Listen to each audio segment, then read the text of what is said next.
have anywhere that you need to turn right now, but we'll be looking at a few different places here in a minute.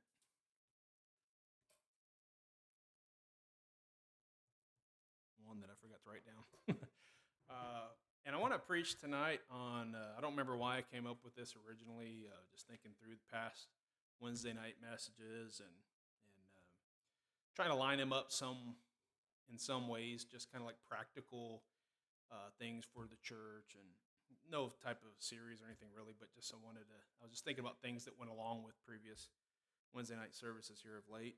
And somehow I came up with this, and I really don't remember what I was thinking at the time, but I was like, I want to preach on this. And so I want to do some study and I want to think about just kind of a topical message on being real, which might sound kind of funny, but what's weird about that is God works like this so many times, but I come up with a thought like that, I kind of feel inspired to, preach on a certain subject. And, and I realize when you have a hammer, everything looks like a nail, but, but so many times I do that. And then God just starts laying things throughout the weeks, or week, however long I have to prepare, where it just kind of starts, all these illustrations and these examples. And it's like, oh man, that God's preparing us for something or preparing my heart to be able to preach on this subject. And when it comes to this, it might seem like, you know, kind of a weird maybe topic to even think about. But what do I mean being real? Um, we all kind of live in it more in this. I believe probably more than ever. Like, a few years back, they kind of came up with this popular phrase, "fake news," right? Which it's a thing, right? And now with AI, art, artificial intelligence, they can create images, where you think you're looking at a real photograph and it's just something that AI made up. Real voices that you can sound. They can come up with this advertisement that sounds like the president's talking, and it's not him. It's just a computer generated voice. And so look, we're in a time where there's all kinds of fake stuff and all that. And of course, we all grow up. Man, Viviana's of all my kids, I think she likes pretending more than anybody, and she started very early with that. Um, maybe it got like more and more with each kid. If I if I break it down, I think that's kind of right. But even more than Braden, Viviana just loves to pretend, and I think back to everybody likes pretending. So I was kind of thinking about this, like even in our regular day, day to day life. Um, we might find ourselves pretending to some degree, but you really notice it, like I said, with social media, not just what people will post that's fake, and man, it's all the time people are like, oh, you won't believe what I just found out. It's not even real. Like somebody's just making this up and, and just trying to worry everybody or whatever. And so you got to be really careful about the mail you get and the messages and all that stuff because there's so much fakeness fake stuff out there. But and then there are people who they're trying to make money, so they pretend like they're experts in their field, and they're not experts in their field. They don't even know what they're doing. So you get an expert, you think you're maybe trusting. Hopefully, it's not a doctor or something. You're trusting your life with it, but there's all kind of scam artists out there and everything. They're just pretending to be something that they're not. Um, Again, we all like pretending when it's just for fun. You know what I mean? But to deceive people for your gain is something different. And it could be so simple, by the way, as again, talking about social media, like putting on social media and making it. This is a real big thing. Making it seem like everything in your life is just so perfect and your family is just wonderful and um, you know it's just not true. Not everybody can have a family like mine, but I'm just kidding. But everything that you post, people are looking and they're just like, "Huh, how can I make it look like my family, is better than that?" And so then they post this, and it just seems like everybody's only showing. And look, I've fallen into that. I remember when I used to take pictures of the youth activities, and like I would say, "Hey, look at all these people that showed up." Well, what are you going to do? You're going to crop out all the empty spaces and you're going to make it look like, wow, that's just a packed house, right? And churches will do that. It's kind of weird that you would do it, but we do it. I want to share. The other day, I took a picture of the lawn because the lawn's looking pretty good. But you know what I did? I kind of made sure that I started the picture right past this little bare spot that was there, so nobody sees that part. Right? That's just how we. This is how we think, and we got to be careful because if we're not careful, then we're actually being deceiving, and that's not good. But one place that gets kind of a bad rap about being fake is church. A lot of people say, hey, churches are just full of hypocrites, which I'm not going to disagree. Yeah, because I just mentioned there's hypocrites everywhere. Like there are people like that are faking in every aspect of their life. Job interview. Hey, you're going to act like you do things that you really don't know how to do, right? So there's all kinds of deceit going on. But there's a lot of people that talk about how churches are full of people who act like they're just perfect little angels and they never do anything wrong and they're so spiritual, and when they're talking to you, it's just like everything's and actually they're just putting on a show. And typically the ones that are really putting on the show, like everybody knows, like you're like overcompensating for something. Like you're trying, why are you trying to act so spiritual? And I'll talk maybe about that here in a little bit as well, but because of this, because of the fact that we live in that society, because of the fact that so many people have been burned by churches and said there's all these hypocrites and there's fake people in churches, fake news, fake, people letting you down that were your heroes. And because of all that, don't you get a little bit of a sense of gratification when you see somebody who's just real? You know what I'm talking about? Like they just tell it like it is. They lay it all out. Like they're just totally open, and typically they don't mind confessing their faults, but they also don't mind pointing out your fault or other people's faults as well. And it's kind of increasing in our society that people like that are becoming more and more popular as far as celebrities and different online categories and stuff. People are looking for someone who's just going to speak the truth because it's refreshing. But on the other hand, sometimes those people, because they speak their mind and there's everything's just an open book, they come off as very rude and very, uh, just brash, and they're kind of too. It's like over the top. Hey, you're a little too open. You're a little too real. So is there some kind of middle ground? Are people in churches like are they too fake? Are they too are some people too open and too honest and too real? And so I want to talk about this subject of being real because I do think it's very important, and kind of just a couple things, just a couple thoughts about it. Very just a topical message. But just recently I got a phone call from somebody who hadn't been to church in a while, and we were talking about some different things. Now this guy didn't say anything about fake people in church, okay? But the conversation led me to think about many people in the past who have had that observation, that, hey, I feel like when I come, like everybody is just, they're dressed up and they're all acting spiritual and they're quoting verses and they're doing all this and they got their families and they got things together. And more than one person, I've had, at least three who have literally said, I just feel like the people at church are just too good for me. And they don't mean like because we're fake or anything like that. They just mean like they get this sense when they're there, they have to put on a show like to try to keep up with everybody else because everybody else is, just like too good for them. Like they're just too spiritual and they got a little too far to go. And so, maybe I'll go somewhere else where there's more sinners or something like that.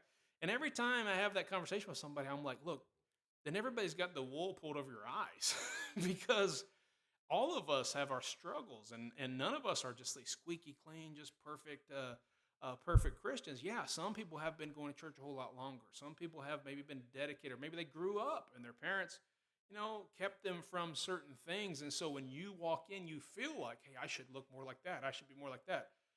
But typically, they're not looking at you. Other people aren't looking at you.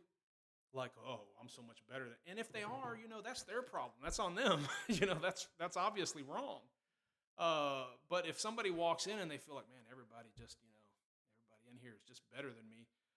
Well, first of all, it's probably some of them could just be really good at hiding what's going on in their life, or some of them could have just been in church for a long time and had more experience and all this kind of stuff. So when somebody comes to me with that kind of a mindset, it's like, what do I do?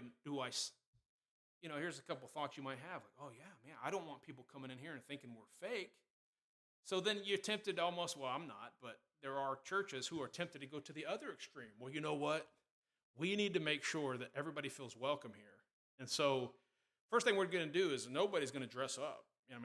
The preacher's not going to wear a tie, anything like that, because we don't want anyone walking in and saying like, oh, these guys think that they're better than us, right? And so I got to drop that, and I got to, hey, just start speaking the language of the day, the vernacular of the day, and use all these words so that they don't feel like, oh man, I shouldn't say that.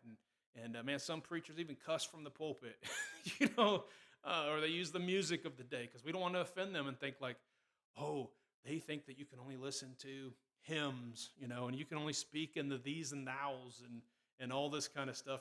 And so there's this other extreme that's like, hey, let's throw all that out the window, just make people feel more comfortable so they come in. And so, like, you're left with this thought, like, are we being too real? Or are we not being real enough? Or are we just a whole bunch of fake hypocrites and all that?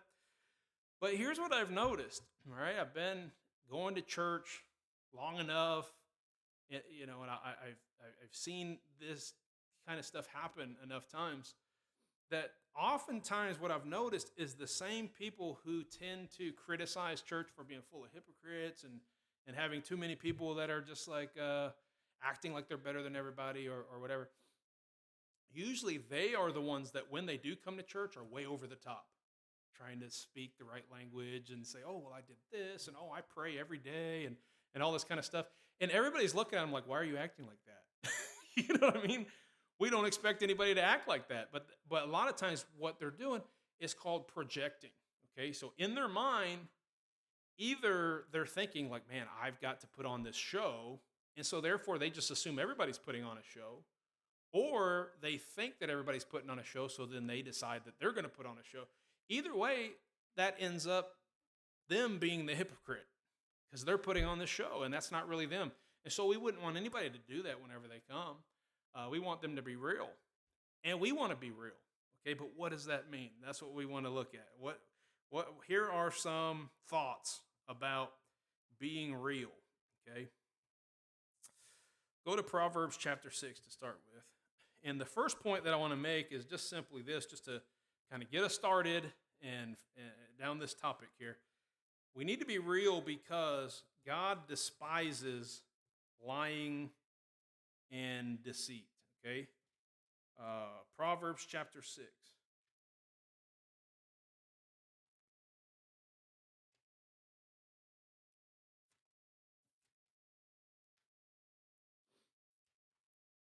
Proverbs chapter 6. I love this chapter. It talks about different things that God hates. And so we obviously don't want to do those things. All right. Proverbs chapter 6. Look at verse 17. Oh, sorry, 16. These 6 things doth the Lord hate. Yea, 7 are an abomination unto him. That's just a poetic way in that time of saying it. These 6 things, yea, 7, okay? Maybe there's a better way to explain it, but it's just an older way of doing that. A proud look, all right? So this is an abomination to God. He does not like those who would walk around looking proud. Now, nobody in here needs a description of what that looks like. We all know. Whether we do it or we don't do it, we recognize it in other people. Like that person's walking around with this proud look, okay? Well, God knows the heart, and he knows somebody maybe somebody just has a permanent smile. You ever met one of those people? And they can't, everywhere they go, even in a bad situation, they just got like this painted on smile. They can't help it. It's not their fault. You know what I mean? But you almost get mad at them, like, quit smiling. But it's just the way they are. Right? But God knows their heart, and he knows the ones that were faking it, you know? And so he despises it. It's an abomination to him. A proud look, a lying tongue, that'd be saying that you are something that you're not, or saying that somebody else is something that they're not. And hands that shed innocent blood, and heart that deviseth wicked imaginations, feet that be swift in running to mischief, a false witness that beareth lies, and he that soweth discord among the brethren. So you see at least 3 times in there we see something that would fall into this category of somebody who's being fake, and they're just deceiving people to believe that there's something that they're not. Now that's the Old Testament. In the New Testament, we find the word hypocrite. I mean, it's in the Old Testament as well, but remember, the New Testament is Greek, and this comes from the Greek. And this word hypocrite that Jesus uses several times, by the way, it comes from the Greek word hypokrites, or however they pronounce it in Greek.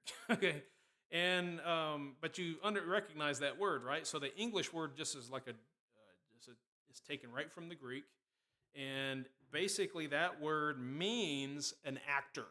Okay, so we weren't around back then; they didn't have cameras and all, but probably everybody in here has seen in the theater world.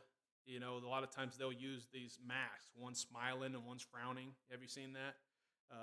Those are little masks, that kind of ancient masks that people used to wear. And while they were doing the play, they would hold these masks up, and it would look like they're smiling, or it looked like, and you could see it from far away. Is partly why they did it. Well, hypocrite, that word comes from somebody who's acting. They've got a mask on, pretending to be something that they're not. And that's the word that Jesus uses several times whenever he's preaching, several times, particularly about the Pharisees. He'll bring that up. So go to, I don't remember if I said it or not, but Matthew 22.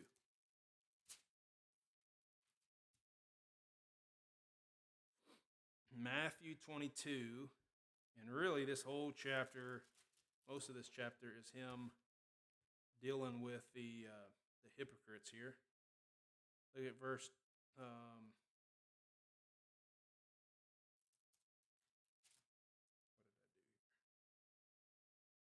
do here? Matthew 22. I've written down the wrong thing. Let me see here. You see a bunch of woes. He says, woe unto you, hypocrites. I'm not sure how I wrote the wrong verse. Let me write it real quick. 23? Okay, that makes sense.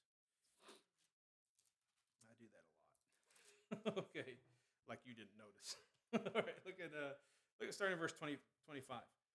Woe unto you, scribes and Pharisees, hypocrites, for ye make clean the outside of the cup and of the platter, but within they are full of extortion and excess.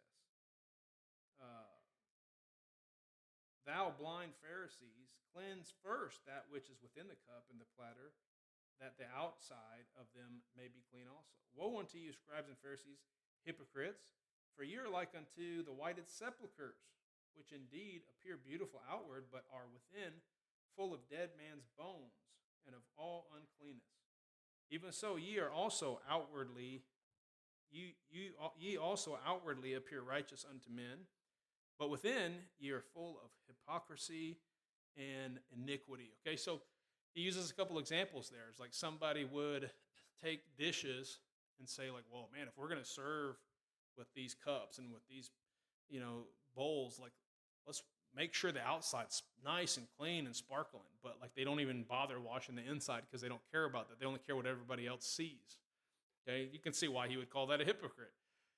Then he makes an example. It goes like a whitened sepulcher. Like you go to this graveyard and you got this tomb and it's nice and beautifully painted and it's been reworked. But come on, inside is dead bones and it's it's terrible. Like why do we care about the outside being so pretty? Like it's kind of deceiving, right? And so this is what he's saying about the Pharisees. He's saying you outwardly appear to be righteous unto men, but within you're just full of hypocrisy and iniquity. And so Jesus rebukes hypocrisy, and it seems like he rebukes, of all sins, he rebukes hypocrites more than anything. Now, when he talked about the woman that was caught in adultery here recently, I made a big deal about how, like, hey, a lot of people tend to think like, oh, God's so merciful about all these sins. It's just hypocrisy is the one that He really doesn't like, right? And that's not true. Like, He hates sins, and there's some sins that are even worthy of death, and all that. The Bible makes it very clear. He's not soft on sin. Uh, However, hypocrisy is something that He obviously does hate, so it does come up a lot. And so we definitely don't want to, as Christians, to be fake. We don't want to put on this mask and pretend like we're something that we're not, and go around and maybe looking down our noses at people or whatever. But along with that, added to that, I want to make the next point, which is this: being real doesn't mean it's okay to continue doing wrong. Okay, because here's another trend, I guess you could say. We're going to be real. We don't want people to think we're hypocrites, and so we're going to be real, and we're just going to tell people all of our sins, and just going to, hey, I'm still struggling with this, and we're going to keep on doing it, and we're just going to be real with people. We're not going to try to hide it. Well, look, I'm not for sweeping things under the rug. Like, sin needs to be dealt with, but we certainly don't want to glorify it and act like, hey, we're all just sinners, so let's just keep on being sinners. No, Paul dealt with that in the church, and whenever somebody was living in sin of fornication, and everybody just acted like it was an okay deal, he said, yeah, you're puffed up. You're full of pride because you're not dealing with that and putting that out. So everybody just kind of like, well, you know what? We're all sinners. And he's like, no, look, it needs to be dealt with. Okay, so being real doesn't mean just go ahead and live in sin. Look, so many times when somebody is fake, somebody's being a little hypocritical, putting on a little bit of a show, acting like they're somebody that they're not, a lot of times it's because in their heart they know they got issues. They know that they're struggling with something. They know that they're not a very good person, and so naturally they want to cover that up, and they want to pretend like they're not, like they're a lot better than that. Well, here's the thing, if that's causing you to be a hypocrite, and you're being a hypocrite, well, deal with that thing. Get that out of your life and start correcting it. Don't continue to hide it. But that doesn't mean just go ahead and openly like, yeah, that's me. This is what I am, and be proud of it. Right? That's So there's kind of a middle ground, I guess you could say, and I'll talk more about that here in the next point. But we certainly don't want to act as though it's okay. Now, the first step is recognizing that you are trying to hide something. When you find yourself feeling guilty because you're pretending to be something that you're not, this is, hey, there's time to. You need to do something about that. Doesn't mean you got to go confess to everybody. Now, look at James chapter 5.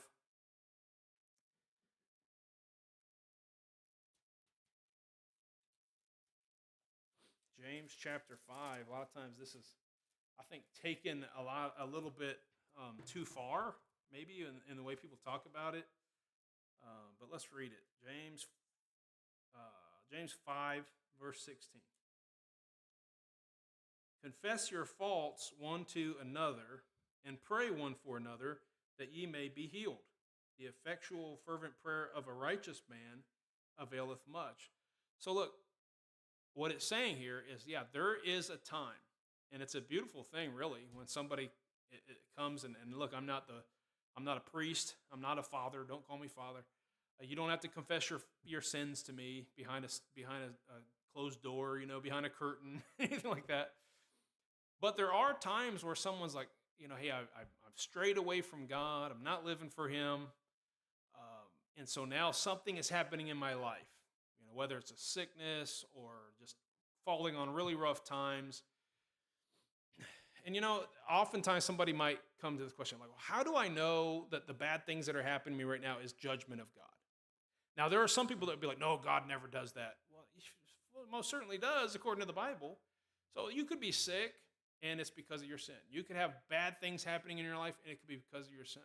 I totally believe that. Now, you're not going to if you're saved, you're not going to go to hell as a result of it, but God's working on you in this life, wants you to stop doing that. He wants you to get better. He's going to allow you to get caught. He's going to allow you to, get in trouble and face, the punishment for that, right? Be sure your sins will find you out, kind of a thing, because this is the case. And at some point, somebody realizes that that's going on, and they're like, "Hey, I'm trying to get right with God. I'm trying to get out of this. I'm trying to get over it, but I just can't do it. I feel like I'm hitting a brick wall." What do? They go to the people in the church who they deem who should be more spiritual anyway. So they'll go to the leaders of the church, go to the elders, particularly with what the Bible says to do, and they'll say, "Hey, would you intercede for me? Would you pray for me?" And they can encourage them and try to get them doing right.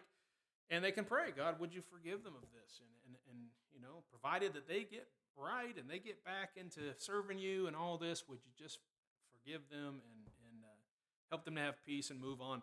And that's what this text is talking about. So it's a beautiful thing to confess your faults. It's definitely a bad thing to act as though you don't have any faults, because we all have faults. But that doesn't mean that we need to go around like telling everybody every single thing in our life, every time we've ever sinned and all the things that we've done. In fact, the Bible says, hey, we should be simple.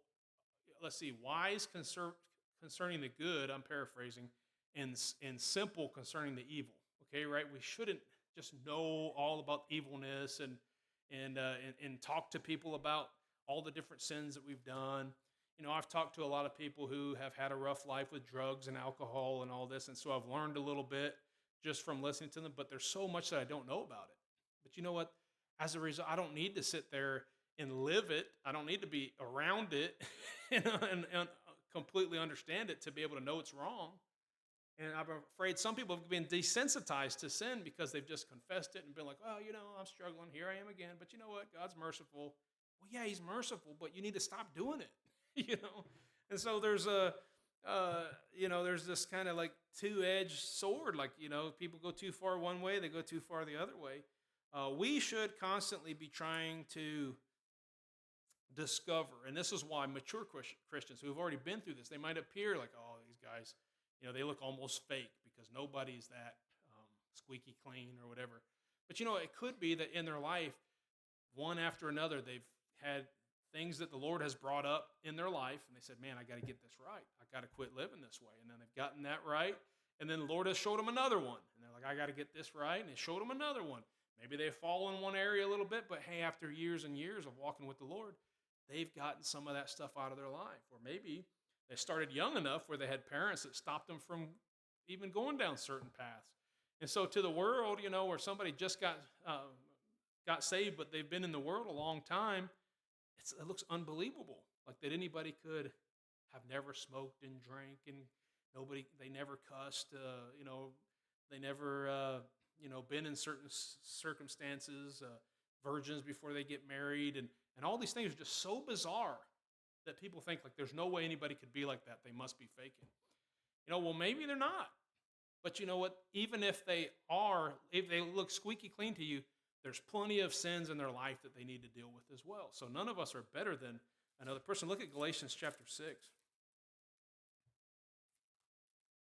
Here's a great verse.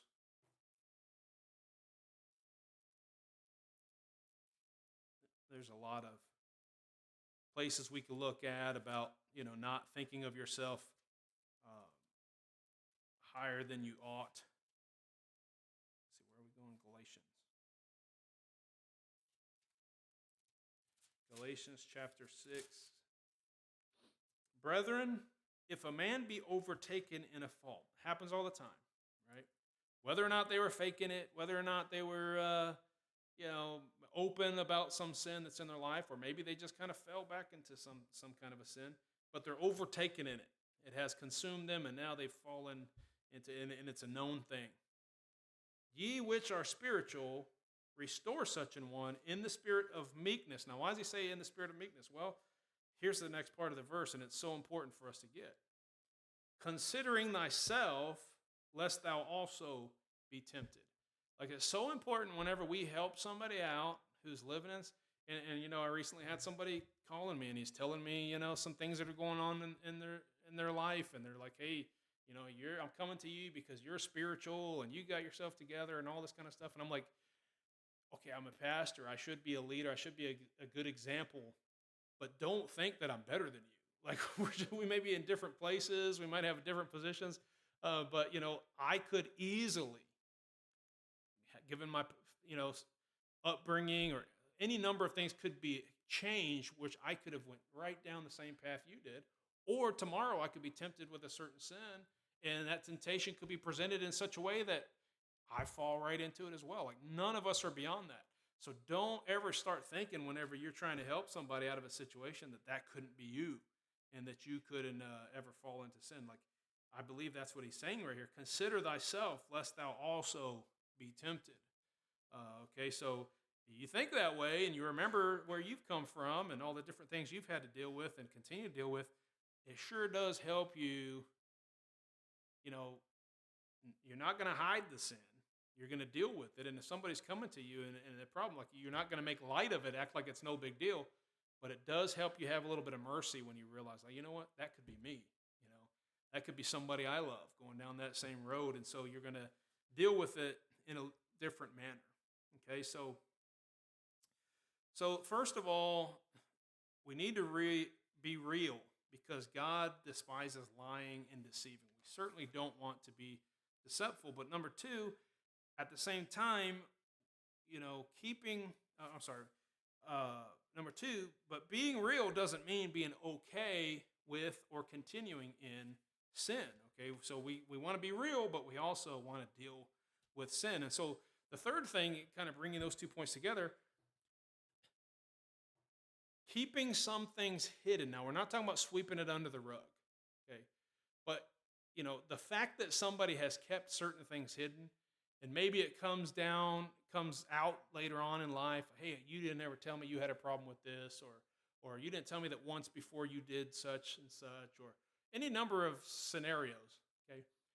But when it comes out that somebody was not perfect, okay, obviously, we're not, nobody's perfect, but, it comes out and you're really disappointed because you found something out about somebody.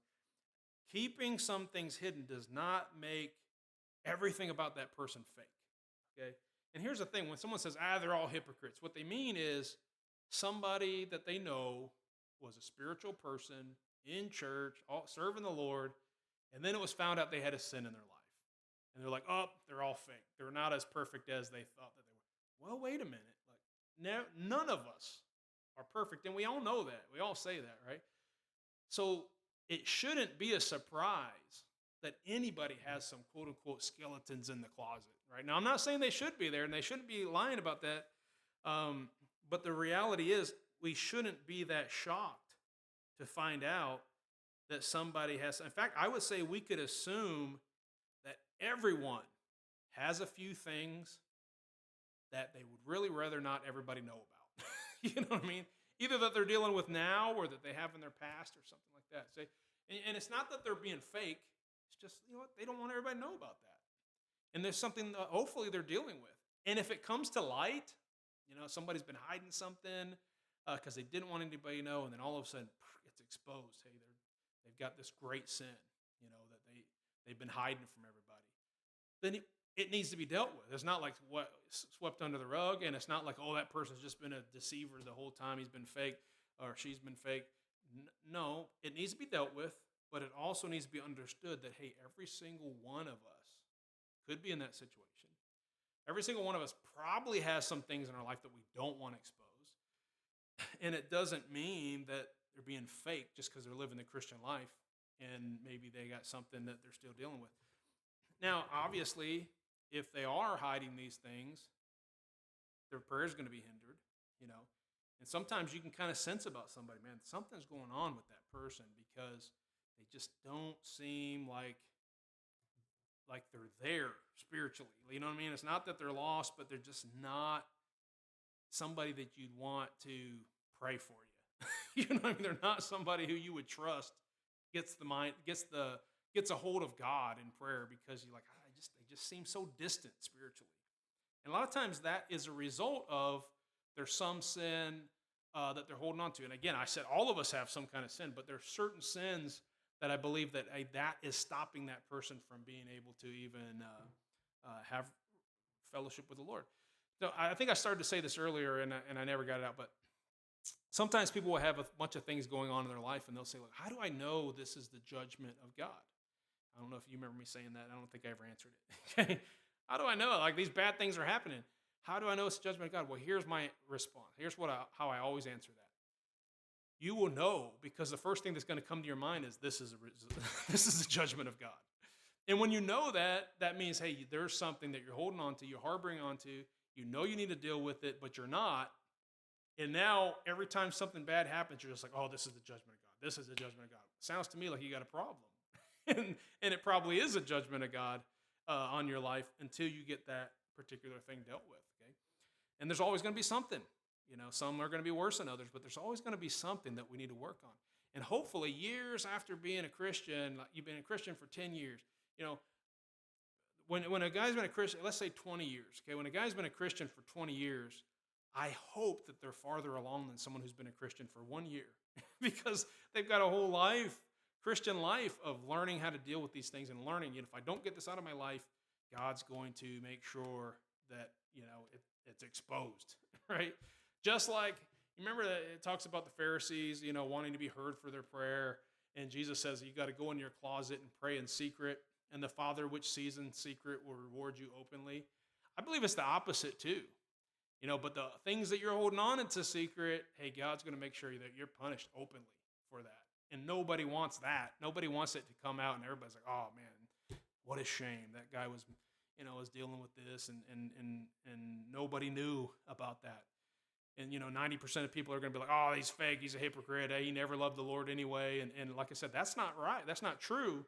But that's what people are going to think. And you have no way to blame for it but yourself because you have gone ahead and continued in that sin, even though God has convicted you about it. Okay, so we can't say that just because somebody has kept some things hidden and it comes to light that they have this sin, that everything about them was fake.